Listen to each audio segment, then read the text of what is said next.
everybody, welcome to the channel. This is SP Mitch. That's how I imagine everyone watching this channel, just like, fine. But hey, thanks, I guess. The social media stuff right there, and you can subscribe, or don't, okay. Hi pals. For those of you who don't know, which is probably none of you, I almost said nobody of you.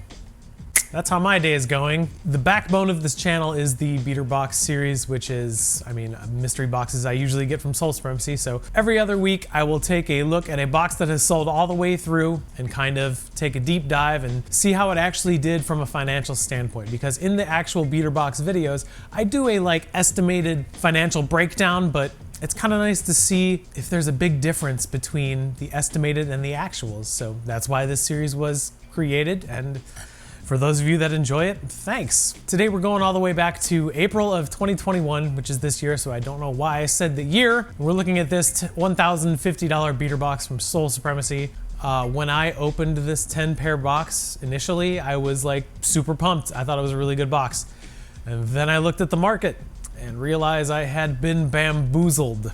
All the pairs in this box sold on 3 separate platforms, which is weird because I usually only use 2. 7 of them sold on the Goat app, 1 of them sold on the website, and 2 of them sold on eBay, a platform I have been very vocal about my dislike for. But that's how that shook out. Let's see. The box was opened on April 27th?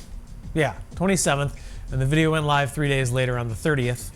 And the last 2 pairs that sold from this box were the New Balance M577s and the size 4 What the 4s grade schools, the B grades. And that was on October 3rd, this past Sunday. So that gives this box a turnaround time of 5.5 months, which is not good considering the end result.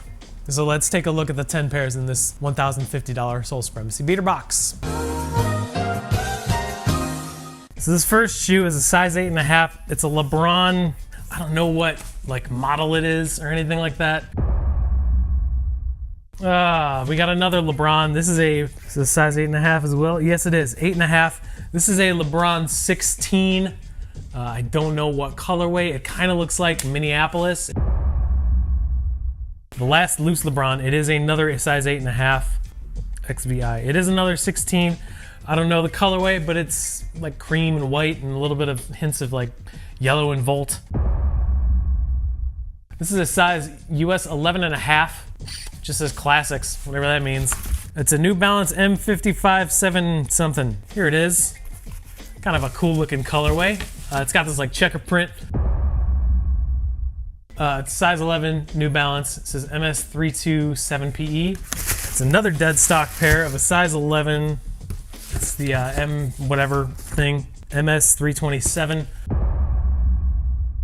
It's a size 5 youth Air Jordan 4 Retro BG. Wow, okay, cool. We got a pair of 2015 release, I believe. The kids pair of the Oreo 4s. This is a lifestyle Oreo, so it's got the leather heel tab. Size 4 youth Jordan 4 Retro grade school. Another dead stock pair, pretty decent size. This is the What the 4s. It's a mismatched kind of looking 4, which is cool, I guess. 5 youth Jordan 4 Retro BG. Another dead stock pair, another lifestyle. This is the University Blue, I think. I don't know if they're called Carolina or maybe Charlotte or something like that. Another small Jordan 4. It's a 5.5 grade school Jordan 4.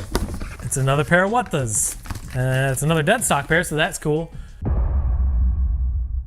Jordan 6 Retro. Well, they're worn. I believe these are just infrared 6s, but not the OG infrared 6s.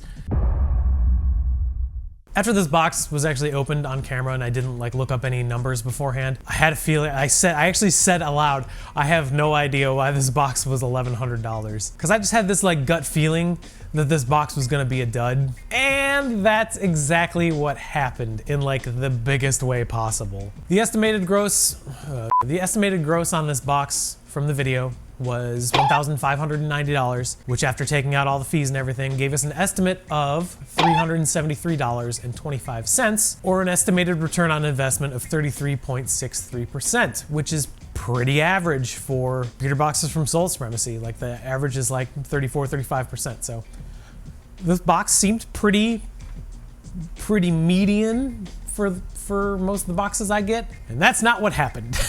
Here's the spreadsheet. The actual gross sales for this box totaled out to only $1,019.46. Whoops, that's my bad. And this box actually doesn't have a net profit because the actual net loss ended up being $90.54, or a return on investment of negative 8.16%. Making this, this is the second Soul Supremacy beater box I've ever lost money on, and this is definitely the most money I've lost on a beater box, or a mystery box in general. And here's why. Number one, you cannot escape the curse of the B grade. Now don't get me wrong, it's bad enough that Jordan Brand already has so many quality assurance issues. So in my opinion, the stigma surrounding the B grade is kind of a little over-exaggerated for me, I guess is the right word. In my experiences, most of the time, B grade quality is pretty much the same as regular release quality when it comes to Jordan Brand, because they are so wildly all over the place. And the B grade flaws are usually just cosmetic, like a little bit of a paint issue or something like that. It's never anything, it's usually never anything with like the shape or like how it's constructed. It's usually just like paint, or maybe the leather is a little bit more, not tumbled, but you know what I mean. I know that's not really saying much for the QA departments at Nike and Jordan Brand, but unless you're one of those weirdos that like analyzes your shoes like a jeweler, like with a little microscope and like, oh, this leather seems to be a little less tumbled in the toe box than it does on the side panel. Like, really, dude? But you probably wouldn't even know the difference. I know I don't, because I'm just not really a details kind of guy. But in the end, when you get a pair that's a B grade and you have to sell it, it's pretty much saying good luck at selling these for retail. Number two, something we touch on in every single video, estimates versus actuals. There's really nothing to say here about this.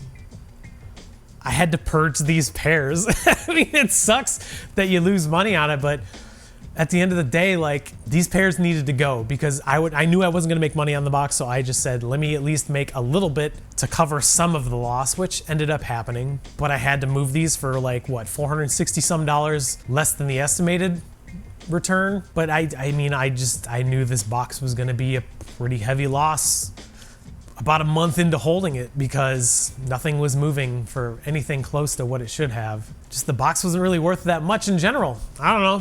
It is what it is. And finally, number three. Got the cord, baby.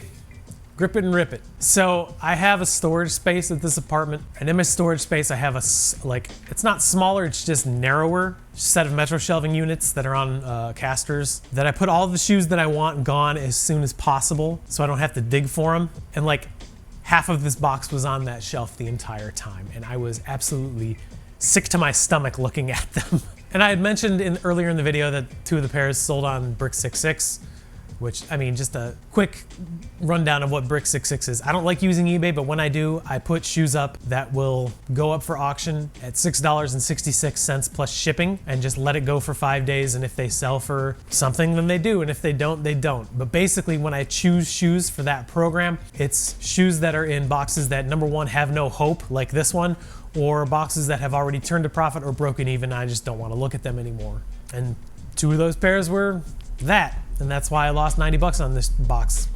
What it comes down to is I want these gone, and I don't care if I lose a little bit of money on them, because the rest of the boxes this year have been good enough to kind of make up for that loss. So I did lose money on this box, but overall boxes are still way in the black for this year, so can't really complain about that. So a month ago we did the highest profit on a beater box, and today we did the most loss on a beater box. So just to kind of show you guys that you jag-offs that are in the comments saying, seems like Untied Hawaii and SB Mitch's boxes are padded.